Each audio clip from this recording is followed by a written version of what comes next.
कुछ लड़के शादी के बाद भी बैचलर लाइफ लीड करते हैं, जैसे कि कपड़े मम्मी के पसंद के पहनेंगे, डिसीजंस पापा से पूछ कर लेंगे, दोस्तों के साथ घूमने फिरने में कोई भी पाबंदी नहीं है, कभी भी घर में आएंगे, कभी भी घर से जाएंगे। इन्हें लगता है कि हम तो आज़ाद पंछी है।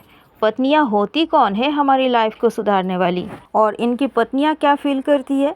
उनको लगता है मेरा पति प्राइम मिनिस्टर, मेरी सास होम मिनिस्टर, मेरा ससुर फाइनेंस मिनिस्टर और मैं घुस बैठी हूँ।